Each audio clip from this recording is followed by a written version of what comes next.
삼권분립이란 민주주의의 근간으로서 입법부를 통해 법을 만들고 행정부를 통해서 법을 집행하고 사법부를 통해서 심판받도록 함으로 해서 권력을 균형되게 유지하고 그 권력이 집중을 막음으로 해서 국민의 기본권을 보장하기 위한 민주주의의 근간이 바로 삼권분립 아닙니까?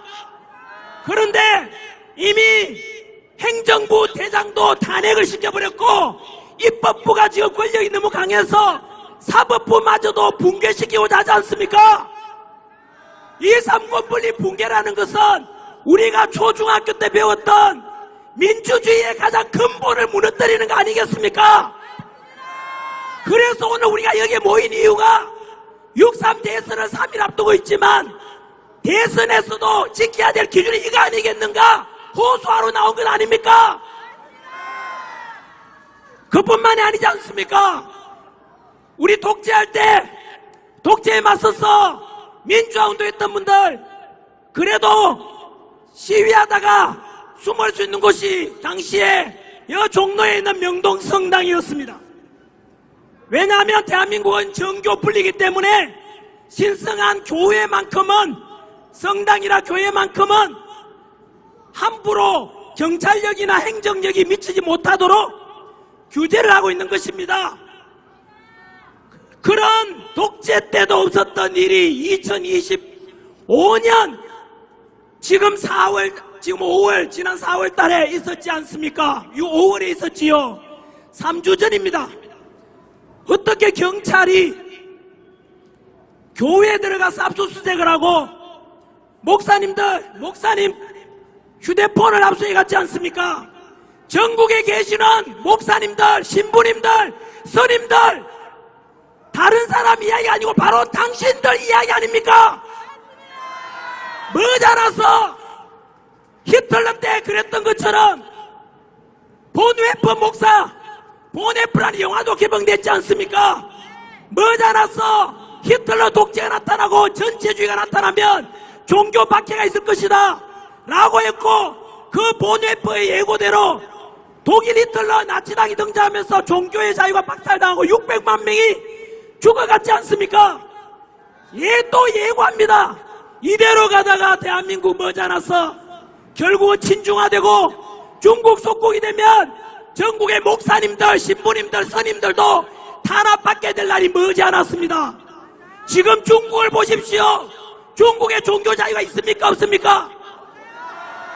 티벳, 신장, 위구르 지역에 스님들이 탄압받고 절이 불타고 그리고 우리나라 선교사님들 중국 가서 선교하는데 교회 다 무너지고 불태웠지 않습니까? 북한에 종교 자유가 있습니까? 없습니까? 종교는 인민의 아편이라는 그 말대로 사회주의 국가, 공산주의 국가는 종교의 자유가 없지 않습니까? 또한 히틀러 나치 때처럼 그때도 종교를 허용하지 않았다고요. 저는 크리스찬입니다. 성경을 믿습니다. 하나님의 말씀 믿는 사람입니다. 교회 갈 사람 교회 가고 성당 갈 사람 성당 가고 절에 갈 사람 절에 가고 이런 종교의 자유가 있는 것이 좋지 않습니까? 그런데 지금 우리는 머지않아서 이번 대선 잘못 치르면 저 오늘 마지막 집회 마지막 호소 아닙니까? 이번 대선 끝나고 나면 금방 말씀드린 대로 입법부를 장악했던 그 세력들이 행정부의 대통령마저 탄핵시켰고 대법관마저도 탄핵한다는 이 마당을 현실을 보게 될 것이다 이 뜻입니다. 제2의 히틀러, 제2의 나치당에 출연하는 걸 보게 된다 이 뜻입니다. 민주화 운동했던 분들께 묻겠습니다. 과거 독재에 맞서서 자유와 법치, 공정, 상식을 부르짖었던 민주화 운동했던 분들 지금 삼권분립을 뭉개시키고 대법관을 탄핵하려고 하는데 왜 침묵하십니까? 너무 비겁합니다. 권력 앞에 권력에 맞서서 당당히 싸울 수 있는 그게 진정한 애국자고 민주화를 주장하는 사람의 본질 아니겠습니까? 왜 침묵하십니까? 너무 비겁합니다. 대한민국이 지금 무너지려고 하고 있는데 왜 침묵하십니까? 전국의 스님들, 신부님들, 목사님들 왜 침묵하십니까? 꼭 내 목에 칼이 들어야만 그때 가서 느낄 수 있겠습니까? 벌써 저는 이미 많이 우리 세력이 침투해 들어왔다고, 우리나라가 붕괴된다고 말하고 있지 않습니까? 이제 6.3 대선 제 위기 중에 두 가지를 말씀드렸습니다. 하나는 한미동맹이 깨어지고 결국은 친중화되고 우리나라에 친중 세력이 얼마나 깊이 들어와 있느냐. 오늘 우리가 이 집회에 여는 구호 중에 하나가 뭡니까? 바로 부정선거 규탄입니다.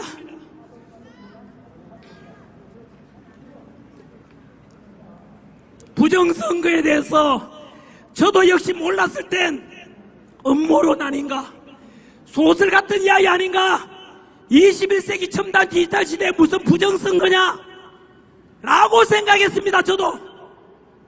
하지만 저는 먼저 사실을 봤습니다.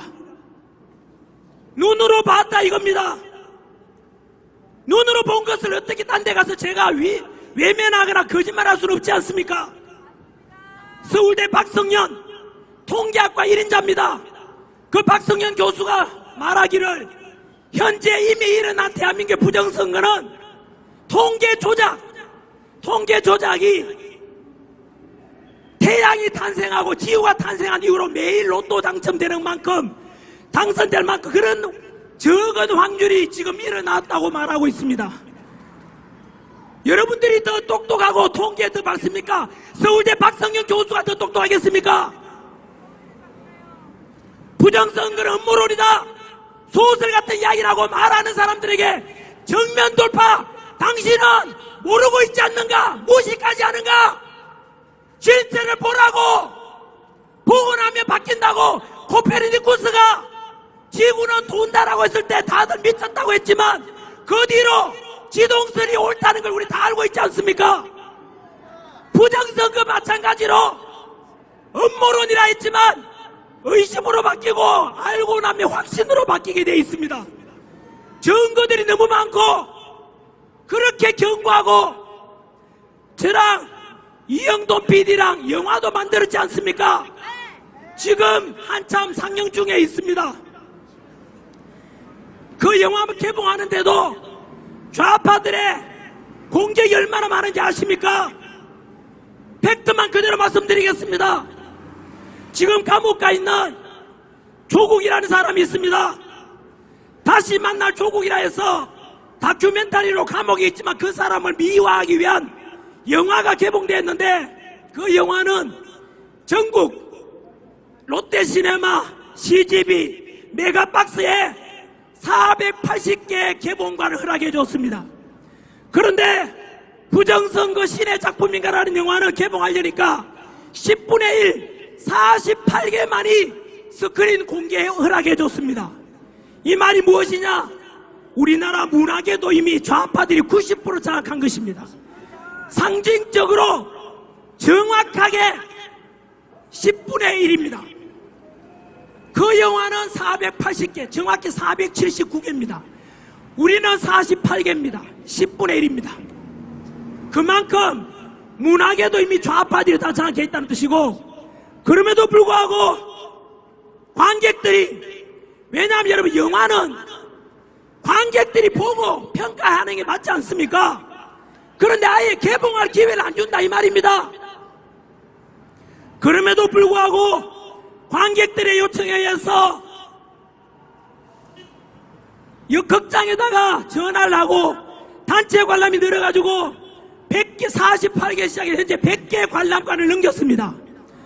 그리고 영화 관객 순위 16등에서 시작해서 현재 5등까지 갔습니다. 지금 검색해 보십시오. 스마트폰으로 네이버에 가서 영화 딱 검색하면 쫙 뜹니다. 어제까지 우리 순위가 5위였는데 뭘 검색하느냐 하면 관객수 옆에 평점이 있습니다. 평점 지금 검색해 보시면, 저도 검색해 보겠습니다.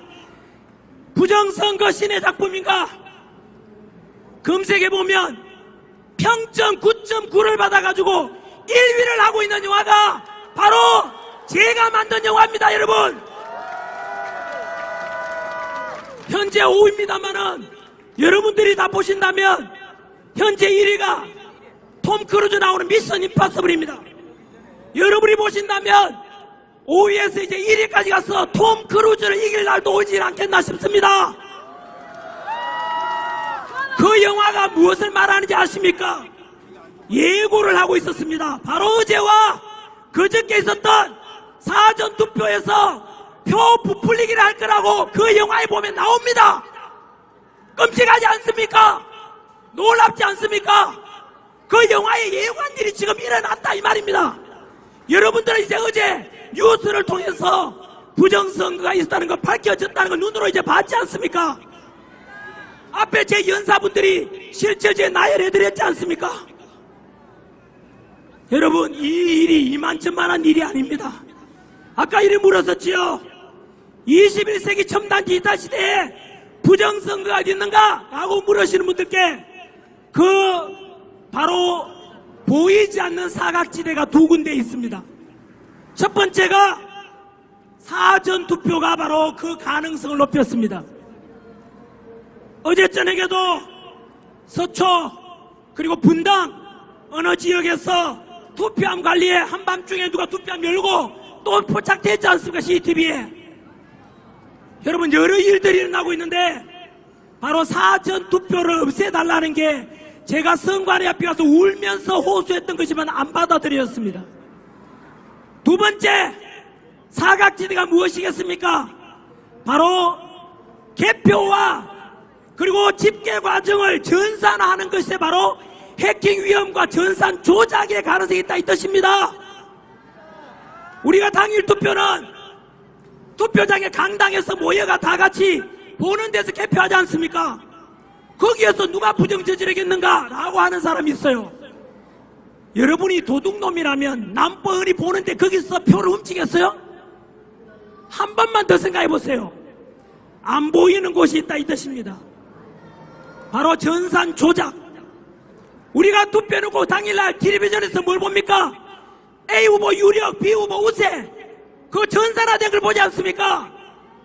그 집계 과정, 통계 과정에 조작 오류가 너무 많다 이겁니다. 실체만 또한 말씀드릴까요? 몇 해 전 경기도지사 선거에서 지방선거 때 김은혜 후보와 김동연 후보가 맞짱 떴습니다. 그 영화에 보면 이렇게 나옵니다. 김동연 전자개표기에 그 문제점이 드러난다고요. 제가 했는 말 중에 단 하나의 거짓말이 있으면 저는 오른손목을 걸겠습니다. 있는 그대로 말씀드린 겁니다. 영화 한번 보시고 제가 부정선거 이야기를 왜 꺼냈는지 아십니까? 궁금하지 않습니까? 도대체 부정선거를 누가 그렇게 조작하지? 선관위가 무엇을 얻으려고? 선관위는 그냥 피에로에 불과합니다. 배후에 누가 있습니까? 이제 알겠습니까? 그럼 왜 우리나라 선관위 배후에 어마어마한 자본력을 가진 그리고 해킹 위험성을 통해 아까 SKT 2600만 명 털어넣은 거 누가 털었다 그랬습니까? 중국일 가능성이 가장 크다 그랬지 않습니까? 그러면 궁금하지 않습니까? 중국이 왜 남의 나라 선거에 개입하지? 여러분 검색해 보십시오. 미국 정부 트럼프 정부에서 공식적으로 발표했죠. 미국의 선거 배후에 중국이 있다 그랬습니다. 캐나다 공식적으로 총리가 발표했죠. 캐나다 정부에서 중국이 캐나다 정치에 개입하고 있다 그랬습니다. 선거에. 영국에서도 발표했죠. 중국이 영국 선거에 개입한다 그랬습니다. 그러면 묻겠습니다. 왜 중국이 남의 나라 이렇게 많은 나라에 선거에 개입을 할까요? IQ 80만 돼도 이해할 수 있을 겁니다. 뭐냐면 아까 제가 말씀드렸지요. 우크라이나 러시아처럼 전투기로 미사일을 쏘고 그렇게 해서 남의 영토를 뺏어오는 방법도 있지만 여러분이 생각해 보십시오. 내가 A라는 나라, A라는 집단을 가장 쉽게 이걸 내 걸로 만드는 방법이 뭔지 아십니까? 바로 그 집단, 그 나라의 지도자를 내 편 만들면 끝나는 거 아닙니까? 그 지도자를 내 편 만들고 나면 그 지도자를 통해 내 편, 나에게 유리한 법을 만들고 나에게 유리한 이민법 만들어서 그 나라를 그냥 먹는 겁니다. 그러면 여러분, 우리나라의 지도자를 뽑는 과정이 뭡니까? 그게 바로 투표 아닙니까? 그러니까 어제 그저께 사전투표 부정선거가 이제 처음 하신 분들한테는 안타깝지만 이미 오래전부터 조직적이고도 집요하게 지금까지 부정선거가 이루어졌다 이겁니다. 한 번 더 말씀드리지만 오늘 최소한 제 강연을 들었다면 이제 여러분들만이라도 부정선거 그거 음모론 아닌가 이런 무식한 소리 하지 말라고요. 또 어떤 사람이 이런 말 하더라고요. 부정선거 의혹 제기해서 법원에다가 소송했는데 150대 빵 150대 빵으로 다 패소해서 그거 봐 부정선거 없는 거 아니냐 라고 하는데 여러분 거기에 바로 또 사각지대가 있습니다. A라는 사람이 부정선거 의혹에 소송을 제기하며 고소하면 피고소인이 누군지 아십니까? 중앙선관위원장입니다. 중앙선관위원장이 대법관을 겸직하고 있습니다.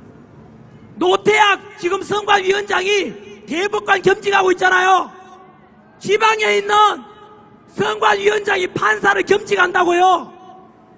그러니까 제가 부정선거에 대해 소송 제기하면 그 판사가 선관위하고 같은 동석이다 이겁니다. 그러니까 앞으로도 소송 제기하면 500대 빵, 1000대 빵이 된다고요. 심판을 안 해주고 선수로 뛰고 있단 말이야 상대방 팀에. 이해됩니까? 지난 2월달 기억 안 나십니까? 878건의 선관위 비리가 드러났지 않습니까? 우리 가족 회사다, 친인척 채용은 당연하다 했지 않습니까? 그래서 감사원에서 감찰했습니다. 878건의 비리가 있다라고 감사원에 발표했어요. 그런데 선관위가 그것을 가지고 헌법재판소에다가 권한쟁의 심판을 신청했어요. 선관위가 독립기관인데 감사원 네가 뭔데 나를 감찰하냐 이걸 해가지고 헌법재판소에다가 권한쟁의를 신청했는데 어떻게 된지 아시죠? 뭐라 했습니까? 헌법재판소에서 맞다! 선관위는 독립기관이라서 감사원의 감찰은 권한이 없다라고 했습니다. 왜 그런지 아십니까? 이제 좀 알고 계십시오.